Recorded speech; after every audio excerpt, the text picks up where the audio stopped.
안녕하세요. 김경진입니다.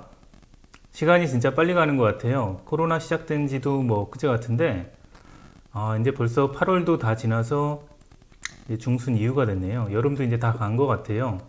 이제 오늘부터 여기 뉴저지는 날씨도 조금 선선해지고 좋아지는 것 같아요. 이제 가을이 이제 막 오는 것 같습니다. 제가 지금 미국에서 코로나 바이러스가 어떻게 진행되고 있는지, 어떤 상황인지 간략하게 다시 한번 말씀드리겠습니다. 제가 살고 있는 곳이 여기 뉴욕, 뉴저지 이쪽 지역인데요. 제가 다른 지역은 저도 뉴스로만 접했고 가본 적은 없기 때문에 제가 아는 한도 내에서 여기 현지 상황 전해드리겠습니다. 일단 확진자를 보면 확진자는 지금 갑자기 급상승한 이후로 하루에 지금 5만 명 계속 넘고 있어요. 그 그래프를 보시면 이제 이렇게 오르락 내리락 이제 약간씩은 있지만 전체적으로 평균을 쭉 그어봐서 이제 그래프 이렇게 그려보시면 락다운이 끝난 다음에 갑자기 확진자가 증가하는 이런 모습을 보실 수 있습니다. 그래서 하루 확진자가 5만 명 이상으로 지금 꾸준하게 미국 확진자 5만 명 하면 진짜 많은 숫자인데요. 한국에 있는 총 확진자를 모두 합한 숫자보다 미국에서 지금 1일 확진자가 더 많은 그런 실정입니다. 여기엔 제 생각에 두 가지 이유가 있는 것 같아요. 첫 번째로는 이제 락다운이 끝나고 이제 사람들이 이제 사회 활동을 시작하면서 어쩔 수 없이 이제 확진자가 늘어나는 것과 두 번째는 이 확진자가 그 이전에는 뉴욕, 뉴저지 같은 이런 대도시나 서부 같은 이런 도시, 그 다음에 이렇게 동부와 북부 지방에 몰려 있던 것이 이제 그동안은 비교적 안전했던 남부 지방과 중부 지방으로 내려간 것 같아요. 그래서 플로리다라든지 텍사스라든지 이런 지역, 처음에는 얼마 없던 그런 지역에서 갑자기 확진자가 증가하는 걸 볼 수 있습니다.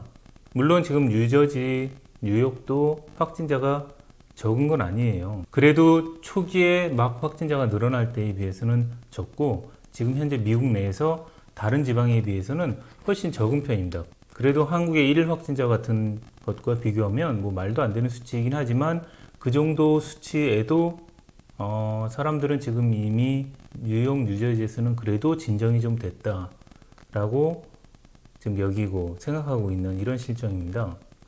사망자를 보시면 그 확진자가 2만 명 정도, 1만 명 정도 나왔던 그 초기보다는 훨씬 적어요. 지금 확진자가 5만 명이 넘고 6만 7천 명까지 올라가는 지금 이런 숫자에 비해서는 사망자가 극도로 낮습니다. 하루에 대략 한 500명에서 1,500명 사이를 지금 왔다 갔다 하면서 그래프가 이렇게 상승하는데 그 확진자에 대비해서 그래프가 비례해서 상승하지는 않고 좀 약간 완만한, 많이 늘어났어요. 락다운 끝나기 바로 전주 정도까지는 정말로 사망자가 많이 떨어져가지고 하루에 100 몇십 명까지 낮아진 적도 있는데 이제는 500명에서 1,500명 왔다 갔다 해서 평균 한 1,000명 정도로 계속 사망자가 나오고 있습니다. 그래도 확진자에 비해서는 사망자가 지금 많이 덜 나오고 있는 편이에요.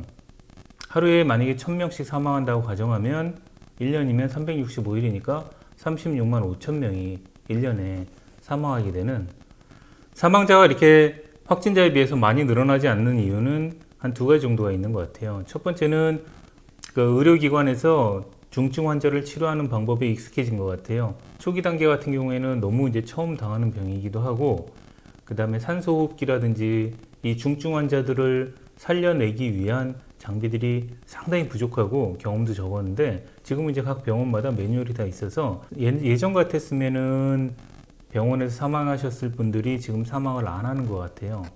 또 하나의 원인은 지금 미국에서 이 초기에 비해서 검사 용량이 정말 많이 늘어났어요. 무료로 검사해 주는데 되게 많고 각 병원마다 가면 무료 진단 키트가 좀 많아요. 그래서 내가 만약에 원하면 언제든지 지금 받을 수 있는 약간 이런 정도입니다. 물론 원한다고 언제든지 받을 수 있는 정도는 아니지만 처음에 키트가 아예 없어서 받지 못했던 이런 단계하고 지금 많이 달라져서 검사량 자체가 굉장히 많이 늘었어요.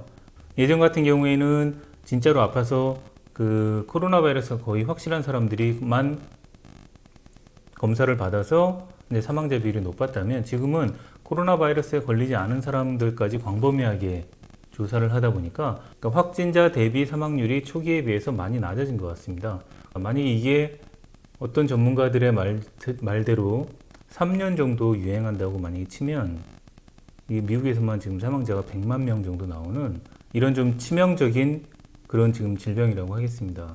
사망자가 지금 하루에 1000명 이상 나오고 확진자가 5만 명, 6만 명 정도 나오는 지금 이런 상황인데도 미국에서 지금 약간 돌아다니다 보면 지금 좀 뭐 평온해요. 특히 제가 지금 살고 있는 곳이 뉴욕, 뉴저지 쪽인데 대부분 다 일상으로 돌아갔어요. 그러니까 이제 지금 직장도 나가고 네, 밖에 나와서 쇼핑몰도 다 지금 오픈을 했어요. 그래서 일상적인 거의 생활을 하는데 지금도 눈에 띄게 딱 제한이 되어 있는 거는 음식점이에요. 음식점 같은 경우에는 현재 그 음식점 안에 들어가서 밥을 먹을 수 없고 이제 궁여지책으로 나온 게 야외에서 밥을 먹을 수 있다라고 하기 때문에 각 식당들이 오픈을 해서 이제 테이크아웃 하는 거 빼고 그 다음에 주차장 같은 데다 천막 같은 걸 쳐놨어요. 그리고 이제 거기서 이제 손님을 받아서 이제 아웃도어 다이닝이라고 밖에서 밥을 먹을 수 있는 지금 이런 것들을 하고 있습니다. 그래서 지금 현재 코로나 사태 이전에 비해서 제일 지금 달라진 거는 그 식당에 가서 밥을 못 먹는다는 점. 지금 현재 요거 하나를 빼고는 나머지는 지금 거의 다 풀린 점입니다. 그렇지만 물론 뭐 상점에 들어갈 때 마스크를 쓴다든지 그다음에 상점에 들어갈 때 그 전체 인원에 제한이 있다든지 이런 거는 지금 그대로 다 유지돼서 최소한의 지금 확산을 방지하는 지금 이런 상태입니다. 근데 식당 같은 경우에서 지금 인도어 다이닝이 안 되면 별거 아니라고 생각하실 수 있는 분들이 있지만 식당 같은 경우는 거의 장사를 지금 못해요. 하지만 음식점이 안 되면 그거에 관련된 여러 가지 식품 재료상, 운송기관, 이분들에게 돈을 벌었을 때 서비스하던 미용실, 뭐 식당, 그 다음에 쇼핑몰, 지금 다 전체적으로 안 되는 거거든요. 이 하나만 안 되는 게 아니라 하나가 완전히 지금 안 되면 전체적으로 지금 다 망하는 지금 이런 상태예요. 자, 그래서 식당들이 이제 인도어 다이닝을 못하니까 밥만 못 먹는 게 아니라 각종 행사들도 다 못해요. 예를 들어 결혼식, 그 모든 산업 중에서도 피해를 가장 입은 산업 중에 하나가 웨딩 산업입니다. 사람들이 그냥 일단 모이는 것도 안 되고요. 같이 밥을 먹을 수도 없기 때문에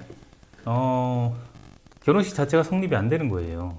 그래도 이제 미룰 수 없는 사람들이 이제 하는 것들이 야외 결혼, 50명 미만의 야외 결혼은 허용이 됐고 이제는 100명 미만인가 조금씩 늘어난다고 하더라고요. 그리고 미국 같은 경우에는 결혼식에 돈을 좀 많이 써요. 뉴저지, 뉴욕 같은 경우에는 한 커플이 평균 7만 5천 불 정도를 이제 결혼식에 소비를 합니다. 근데 이걸 대규모로 할 수 없기 때문에 결혼식 자체가 축소되고 되게 스몰, 되게 작은 웨딩으로 지금 바뀌고 있어요. 이 코로나 바이러스가 생긴 뒤로 이제 생활 패턴 자체가 달라진다고 하는데 단적으로 볼 수 있는 게 이런 집회나 결혼식 같은 경우 이 모임 자체가 되게 작아지고 거의 못하고 예전에는 크게 화려하게 했던 것들을 대부분 다 축소하는 지금 이런 거예요. 아마 이런 패턴이 정착되게 되면 코로나 이후에도 뭐 이렇게 되지 않을까 뭐 이런 생각이 좀 듭니다. 그러니까 자영업을 하거나 지금 소규모 업체에서 종사하던 분들은 지금 생각보다 상황이 굉장히 심각합니다. 그런 한국에서도 지금 모든 사람들이 어렵다 지금 하고 있는데 그에 비해서 지금 미국에서는 어렵다 정도가 아니라 이러다 죽겠다 좀 이 정도예요. 미국에서도 안정된 직장을 갖고 그 다음에 전문직에 종사하시는 분들 그리고 기본 재력이 있으신 분들은 솔직히 말해서 별로 힘들지 않아요. 뭐 한국도 똑같죠. 있는 사람들은 확실히 이런 위기에서는 별로 힘들지 않는데 대부분의 없는 사람과 중산층 정도가 지금 굉장히 힘든 상태입니다. 특히 이제 직업들이 없어지는 게 좀 많이 힘들어요. 경제가 진짜 많이 어려워졌습니다. 미국 같은 경우에는 생활 공간이 한국보다 생각보다 되게 넓어요. 한국에 비해서는 인구 밀도가 그렇게 높지 않고 생활 공간에서도 각자 좀 여유가 있는 편이기 때문에 원래 코로나 바이러스를 초기에 마스크만 잘 썼어도 이렇게까지 창궐하진 않았을 텐데 지금 같은 경우에는 지금 마스크를 쓰는 것 자체가 정치적인 이슈가 되고 있어요. 이게 원래 마스크를 쓰는 게 보건적 이슈가 되는 게 아니라 나는 민주당 지지자니까 마스크를 쓰고 나는 공화당 지지자니까 마스크를 안 쓴다. 이런 식으로 마스크를 쓰는 게 본인의 정치색을 드러내는 이런 말도 안 되는 지금 상황이 지금 돼가지고 지금 남부에서 막 코로나 바이러스가 퍼지면서도 안 쓰는 사람이 거의 태반이에요. 연방정부에서는 마스크에 대한 아무런 지시사항이 없어요. 그냥 권장한다 정도예요. 그렇기 때문에 좀 지금 아쉬워요. 미국처럼 이렇게 인구 밀도가 비교적 낮고 생활 공간이 충분해서 안 걸릴 수도 있는 이런 상황에서도 지금 거의 전 세계 1위잖아요. 처음에 마스크 쓰는 문제를 정치적 문제로 잘못 비화시켜서 이렇게 된 게 아닌가 싶습니다. 제가 미국에 와서 운전면허 시험을 처음 볼 때 제일 생각나는 무슨 문제가 나왔는지 다 까먹었는데 그 생각나는 문제가 하나가 자동차를 운전할 때 안전벨트를 착용하는 이유를 말해라 라는 문항인데요. 그 맨 처음에 이제 승객의 안전이었어요. 저는 당연히 이게 답인 줄 알고 제가 이제 틀렸는데 당연히 이게 답인 줄 알고 썼는데 알고 봤더니 정답이 법이니까 법으로 정한 거기 때문에 지켜야 된다라는 이런 거예요.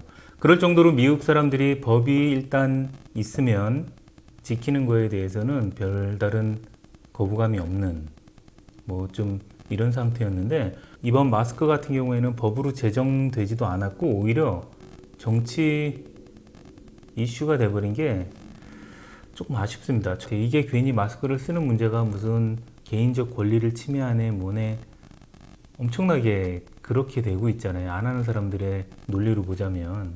근데 그런 사람들의 논리로 보자면 길거리 다니면서 흡연해도 상관없잖아요. 내 자유인데. 안전벨트 안 매면 어때? 나만 죽는 건데. 당신이 상관할 바가 아니잖아.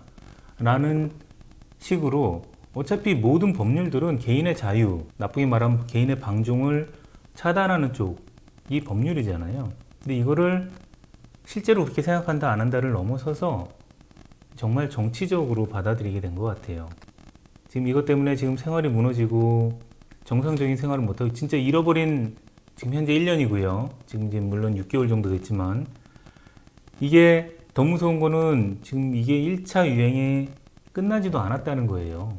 2차 유행이 시작되지도 않았다고 하더라고요. 저는 이 두 번째 이제 그래프가 올라간 걸 보고 2차 유행이 시작됐나라고 생각을 했는데 이게 2차 유행이 시작된 것이 아니라 2차 유행은 아직 시작도 안 됐다라고 얘기하더라고요. 보통 이제 전문가들의 의견을 들어보면 이제 가을, 겨울 넘어가는 가을, 늦가을쯤에 일반 플루와 결합돼서 그러니까 두 개가 결합된다는 게 아니라 일반 독감들과 그 다음에 코로나 바이러스가 같이 이제 창궐하는 이런 사태가 되면서 이제 2차 대유행이 오지 않을까 이렇게 다들 예상을 하시더라고요.